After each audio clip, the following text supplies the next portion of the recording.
Hi friends, welcome back to our channel. ఈరోజు సీరియల్లో ఏం జరగబోతుందో తెలుసుకునే ముందు వీడియోని లైక్ చేసి ఛానల్ని సబ్స్క్రైబ్ చేసుకొని సపోర్ట్ చేయండి. ప్రియాని కొట్టాలనుకున్న విక్రమ్ని అడ్డుకుంటుంది రాధ. ఇంకా విక్రమ్ అది తట్టుకోలేక రూమ్లోకి వచ్చి వస్తువులన్నీ పగలు కొడుతూ ఉంటే, నువ్వు ఒక్కటి పగలు కొడితే నేను 2 పగలు కొట్టగలను, నీకు తిక్కుంటే నాకు డబల్ తిక్కుంది అంటూ విక్రమ్ని రాధ ఎదిరిస్తూ ఉంటుంది. ముందు నువ్వు ఏమనుకుంటున్నావో అది చెప్పు అని రాధ అంటూ ఉంటే, అరే బట్టలు కాల్చేసిందని ప్రియాని కొట్టబోతుంటే అంతలో నువ్వు అడ్డొచ్చేసి అందరి ముందు మంచిదాన్ని అనిపించుకోవాలనా? అంటే అందరి ముందు నేను విలన్ అవ్వాలి, నువ్వు త్యాగమూర్తి శాంతిమూర్తివి అనిపించుకోవాలనా అని విక్రమ్ అంటూ ఉంటే, అసలు ఏం మాట్లాడుతున్నావో అర్థమవుతుందా నీకు? లొడ వాగడమే తప్ప వెనక ముందు ఏం చూసుకోవా అని రాధ అంటుంది.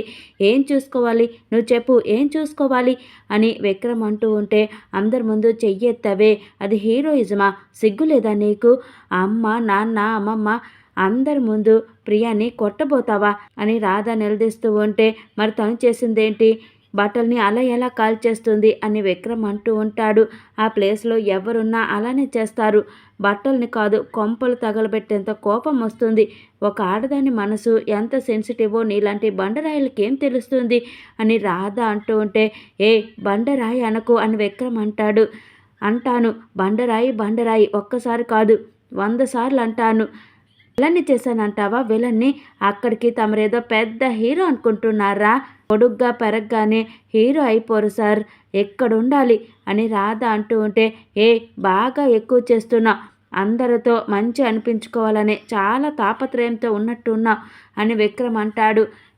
అందరి ముందు నువ్వు బ్యాడ్ అవ్వకుండా కాపాడాను, అందుకు సంతోషించు అని రాధ అంటూ ఉంటే, ఏంటి అని విక్రమ్ అంటాడు. తేగలాగితే డొంకంతా కదిలినట్టు మన బండారం బయటపడుతుంది అని రాధ అంటే, అలా ఎలా బయటపడుతుంది? నాకు నీ ప్లాన్ ఏంటో క్లియర్గా అర్థమైపోయింది.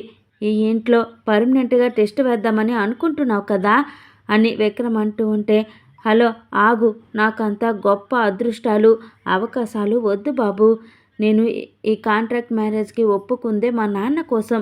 తమరి అందం ఆస్తి చూసి పడిపోయి ప్లాన్ చేసుకున్నాను అనుకోకు.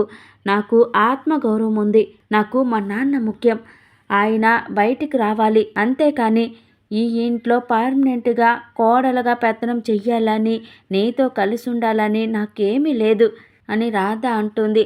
ఏమో ఎవరికి తెలుసు అని విక్రమ్ అంటూ ఉంటే, ఏమన్నా అని రాధ అడుగుతుంది. ఏమో ఎవరి మనసులో ఏముందో ఎవరికి తెలుసు అంటున్నాను అని విక్రమ్ అంటూ ఉంటే, సరే, నాది మీ అంత వంకర్ టింకర్ బ్రెయిన్ కాదు సార్. మీ స్వార్థం కోసం బయట వాళ్ళనే కాకుండా ఇంట్లో వాళ్ళని కూడా ఒక ఆట ఆడించేంత టాలెంటు నాకు లేదు సార్. ఈ టాపిక్ని ఇంతటితో వదిలేస్తే బాగుంటుంది, లేకపోతే నాకు మండిపోతుంది. నువ్వు ఇలా ఆవేశపడిపోతే ఈ పెళ్లి నాటకం 3 రోజుల్లోనే పుట్టుక్కుమంటుంది. పుట్టుక్ అంటూ రాధ చాలా కోపంగా అక్కడి నుంచి వెళ్తూ కాలుకి గాజు పెంకు గుచ్చుకోవడంతో ఇంకా విక్రమ్ చాలా తొందరగా హడావిడిగా రాధ దగ్గరకు వచ్చి, ఏది చూడని అని అడుగుతూ ఉంటే, ముట్టుకోవద్దు, నీకు అనవసరం, నేను వెళ్ళగలను, నీ హెల్ప్ నాకు అవసరం లేదు అంటూ రాధ వెళ్తూ ఉంటే, ఓకే అని విక్రమ్ అంటాడు.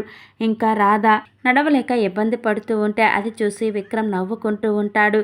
మరోవైపు ప్రియ ఆఫ్టర్ ఆల్ ఒక టీ కొట్టుది, అమెరికా నుంచి వచ్చిన నాకే చుక్కలు చూపిస్తుంది అని అంటూ ఉంటే, అవును, ఇందాక నాకు కూడా అర్థం కాలేదు అని అంటుంది. అది అందరి ముందు భావని ఎందుకు ఆపింది అని ప్రియ ఆలోచిస్తూ వాళ్ళిద్దరి మధ్య మనకి తెలియంది ఏమైనా ఉందా అనుకుంటూ రూమ్లోకి తొంగి చూస్తూ ఉంటుంది. మరోవైపు రాధ నడవలేక విక్రమ్పై పడిపోతుంది. అది చూసి ప్రియ షాక్ అవుతూ ఉంటుంది. ఒళ్ళో కూర్చుందేంటి, దీన్ని చంపేస్తాను అంటూ ప్రియ కోపంతో రగిలిపోతూ ఉంటుంది. ఇంకా రాధ విక్రమ్ ఒళ్ళో కూర్చొని విక్రమ్ కళ్ళల్లోకి కళ్ళు పెట్టి చూస్తూ ఉంటే విక్రమ్ కూడా చూస్తూ ఉంటాడు.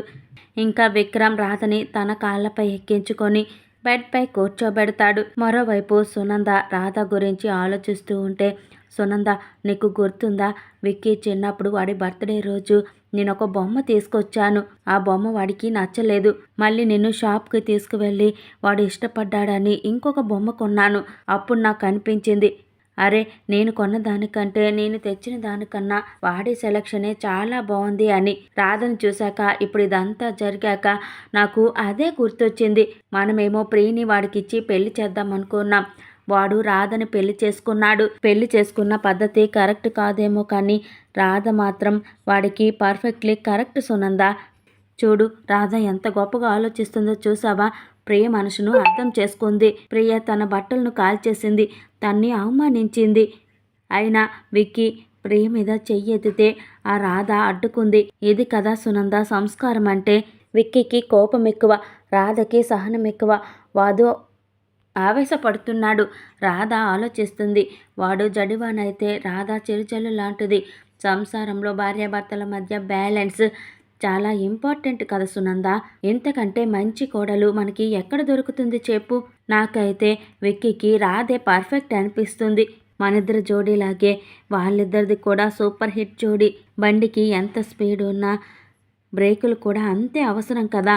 బ్రతుకు బండి సాఫీగా కొనసాగాలంటే ఒకరినొకరు అర్థం చేసుకోవాలి. ఒకరి ఎమోషన్స్ని ఇంకొకరు కంట్రోల్ చేయడం చాలా అవసరం కదా సునంద. మనకి చాలా మంచి కోడలు వచ్చిందనిపిస్తుంది సునంద. విక్కీ చెప్పకుండా పెళ్లి చేసుకొని తప్పు చేశాడేమో కానీ రాధని పెళ్లి చేసుకొని కరెక్ట్గానే చేశాడు సునంద. ఈరోజు రాధ లాంటి సాంప్రదాయమైన అమ్మాయి మనకి దొరకదు సునంద. తను మన ఇంటి కోడలు కావడం ఆ దైవ సంకల్పమే కావచ్చు అని సునంద భర్త చెప్తూ ఉంటే సునంద విని రియలైజ్ అవుతూ ఉంటుంది. మరోవైపు రామచంద్ర తన చిన్నప్పటి కూతురు ఫోటో చూసుకుంటూ నా కళ్ళల్లో కన్నీళ్ళు ఎప్పుడూ ఇంకిపోయాయమ్మా.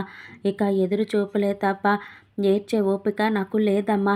ఎక్కడున్నావమ్మా అంటూ తన బిడ్డ కోసం బాధపడుతూ ఎప్పుడు వస్తావు అని తనలో తానే మాట్లాడుకుంటూ ఉంటే ఇంకా ఇంతలో రాధ రామచంద్ర కోసం మంచినీళ్ళు పట్టుకొస్తుంది. Please subscribe my channel. Thank you for watching.